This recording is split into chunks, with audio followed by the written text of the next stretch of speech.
Let's see if this is working. Paper I sent yesterday. This is the third time I tried recording this video, so bear with me. At the start, it's basically summary sheets that you can fill in as we work through. We've done transcription and translation now. But the two definitions I missed off at the start there, genome and proteome. You need to know what these two are. First up is genome, as it says there. The genome is a complete set of genes in a cell. Every cell has a full complement of chromosomes. Chromosomes equate to genes, and every one of your cells has a full set of genes. Exceptions there. Probably you're thinking red blood cells, erythrocytes. Mature red blood cells don't have a nucleus, obviously, so they don't possess that. So genome is all of your genes, a full set of genes, and every one of your cells is a full set of genes. The other one is a proteome. Now, proteome, it says there, is the full range of proteins a particular cell can make. Now, the thing with this is, there's two definitions. Proteome means basically, as it says there, a full range of proteins a cell can make, so that's cellular proteome. The other one is basically a complete proteome, is all the proteins an organism can make.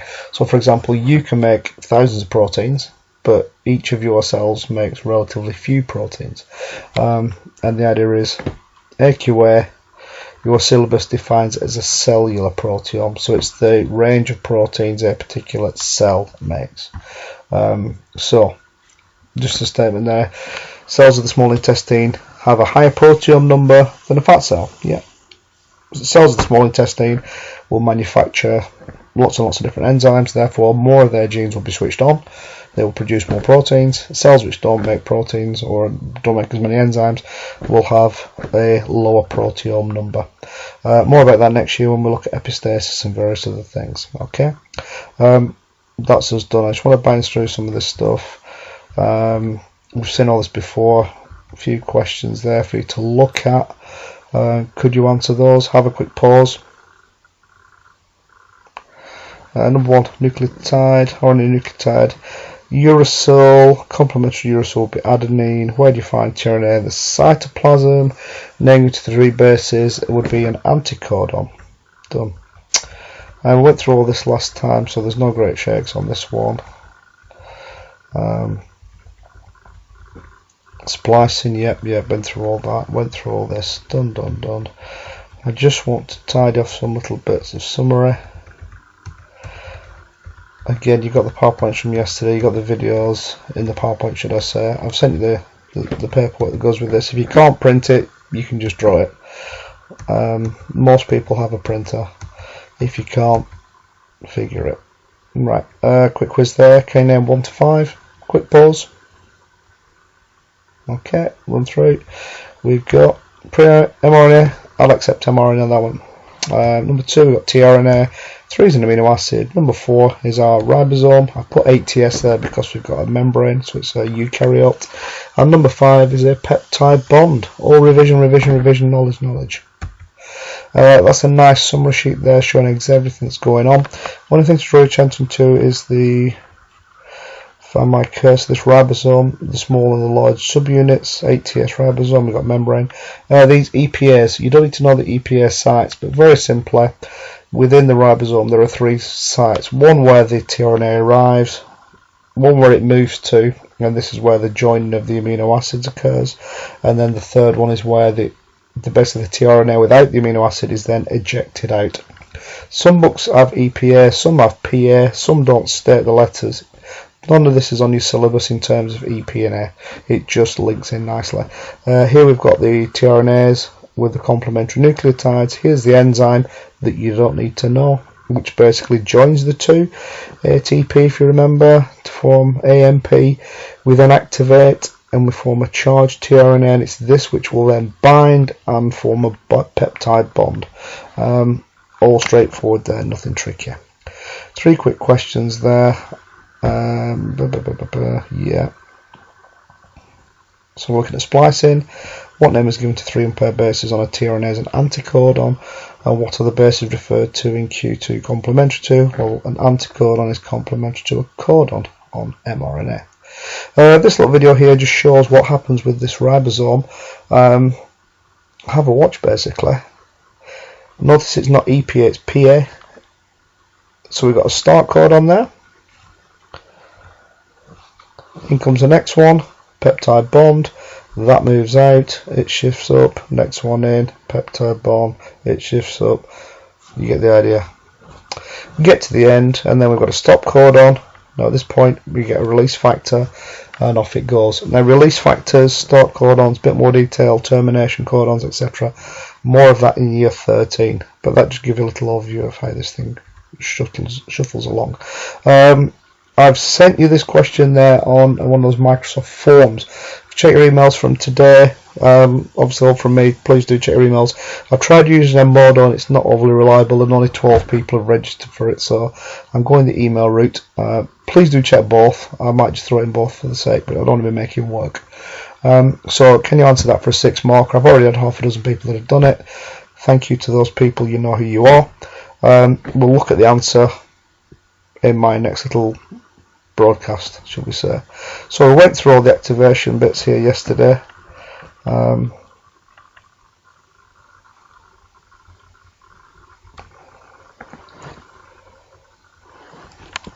move this along. Yep. Genetic code, don't learn the table, don't need any of this, done that, done that, done that. Nature of the code, that's just recap. It talks about non-overlapping, degenerate and universal. Those bullet points you need to learn. You need to be familiar with those phrases. It's universal. All those things on the screen there have the same 4 bases and work on a triplet sequence. Same codon, same amino acid. So the shark, the axolotl at the bottom is the same as the onion. Valine is whatever valine is. You get the idea. Now this is the next bit I want to look at today, is mutation.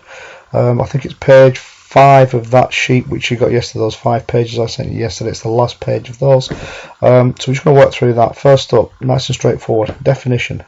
Mutation is a change to the sequence or quantity of bases on DNA. So it's all about adding letters, bases, removing bases, or changing the sequence of bases. That's your mutation. Nothing clever in that. I'm going to bounce through the super fast. Causes of mutation. All you need to know, there's a little table on that sheet. Jot this down. If you don't have the sheet, make a note from the slides. So, look at the images on the slides and cue pictures. Yeah, blah blah blah. For each using mini whiteboards, not mini whiteboard in this. We're going to go old school on this. Just going to write it down. So, name the mutagenic agents. Describe how it affects the DNA and suggest how this could cause damage. So the first one, we've got a picture of some hands, some bones on an x-ray. The second picture is a sunbed. So with sunbeds we're thinking ultraviolet radiation. And then the bottom picture there is of something called a cigarette. It's an old school vape. You know what cigarettes are. And again, these contain certain molecules which can trigger cancers. Cancer is a mutation. So we're going to run through this very simply. So purple, application of knowledge, no need to revise. Yeah, so you need to know about ionizing radiation, X-rays, gamma rays. And basically what this does, and this is information which you're never going to need to know, but I'm going to tell you, it alters the shape of the base, breaks phosphodiester bonds in the backbone, and disrupts replication and transcription. So basically, X-rays, gamma rays, not particularly good. Number 2, ultraviolet, UV. T bonds to neighbouring T bases in the same strand. So if you've got a sequence in one of the strands where you've got a T next to a T, rather than the T joining to its complementary A, it joins to the adjacent T. And basically that disrupts replication. So basically you in effect bases aren't expressed.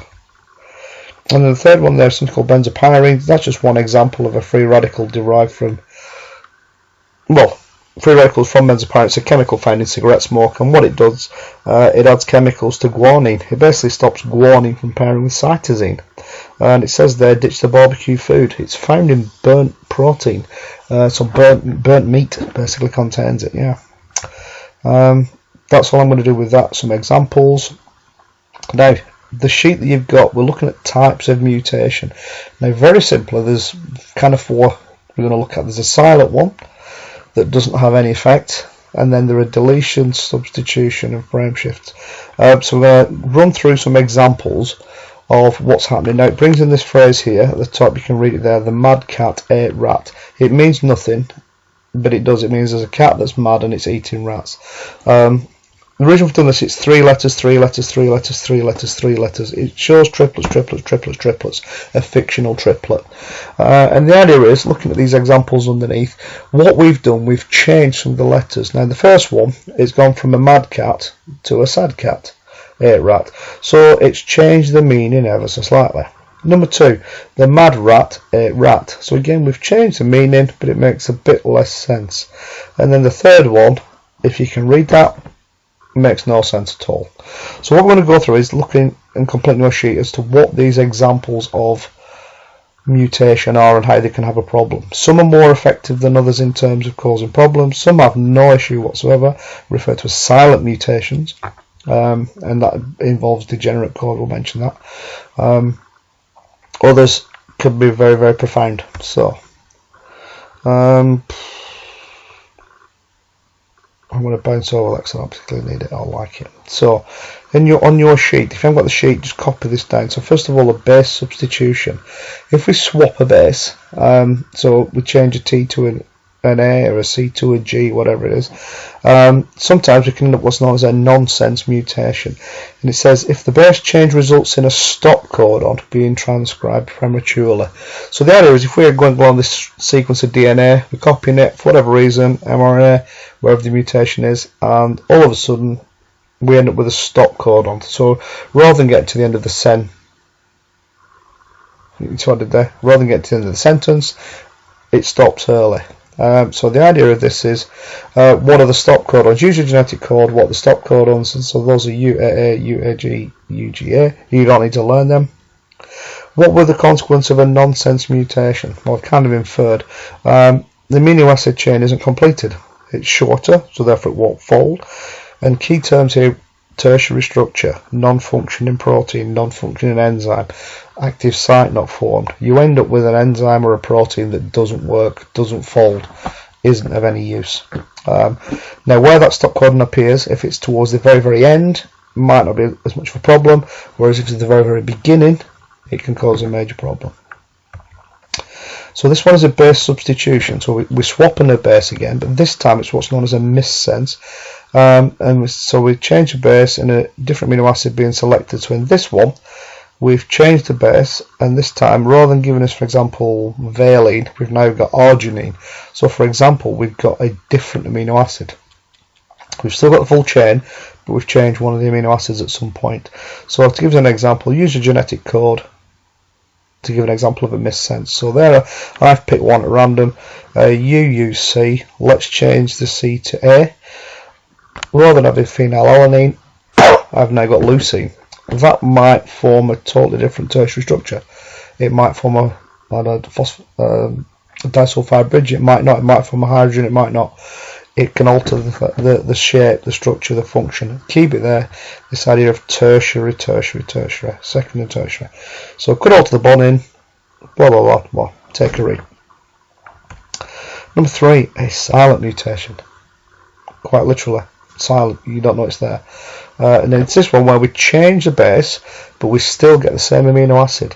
Now the idea of this is, and I haven't put it on there, is you remember we said it was a degenerate code. Some triplets, some codons, yeah, there are multiple codons for one amino acid. So for example, if we change, look at ACC to ACU, we still get threonine. If we go GGA to GGG, we still get glycine. There are lots of redundancies in this, and again it's that idea of a degenerate code, multiple codons for an amino acid. And because of this, I might change ACC to ACU, but it makes no effect whatsoever. I get exactly the same protein sequence, same amino acid sequence, all is good. And finally, base deletion. Now this is the monster in the room. This has a massive effect. A nucleotide is lost, and going back to that, the sad cat ate rat. The mad cat ate rat. If you look at this example here, the mad cat ate rat, basically I've deleted the E, so I've got rid of a base, and what happens is, because we lose a base, everything like shuffles up. We've edited it out, so we still have to read this in 3-letter words. So THE, as E has gone, so it now becomes THM. So if we look at THM, ADC, ATA, TER, makes no sense. Now, the nearer the start that mutation is, the more impact the effect will be. If it occurs towards the end of the sequence, there's less effect. So in this instance, I've got rid of the E in 8. So we can still see the mad cat and it atra at. So we've got some messing up there, but it's not as profound as the first example. Deletions are very, very serious. They tend to have quite a large effect, irrespective of where they occur. It has a big effect on the tertiary structure, functionality of the protein, of the enzyme. Possible effects of mutation. Right, jot this down again, fill the sheet in, whatever, it's dead useful. On the gene, the effects of mutation on the gene. It could change a triplet, which will change an mRNA codon. On the protein, we get a change in mRNA codon, which changes the amino acid, changes the primary structure, alters the tertiary of the 3D structure, and then you end up with a protein which is non-functioning. So that's what mutations are all about. What does it affect? What's the effect on the protein? You must mention tertiary. Use your language that you learnt from the previous topic. Read carefully whether you are being asked about the impact on the gene or protein or both. The examiners love this. Question 1 for 3 marks. What's the effect of this mutation on their gene? What's the effect of this on a protein? If you answer it the wrong way around, you get no marks. I don't want that. What I want you to do, and I'll put this on here and I'll stick it on the thing for tomorrow. I'd like you not to use this bead thing because I don't really like it, or that. I'm not too bothered about that. I'd like you to look up Hershey-Chase experiment. Okay, it mentions there what they did. Very simply, it's a bit like Mendelssohn-Stahl. They wanted to know which part of the genetic code actually did or was responsible for the code in terms of chromosomes. They wanted to look at, is it the bases, is it the DNA, is it the protein. Have a read around what they come up with. I'll do a little bit more on it tomorrow, but I'm going to leave that there for now. Enjoy your evening.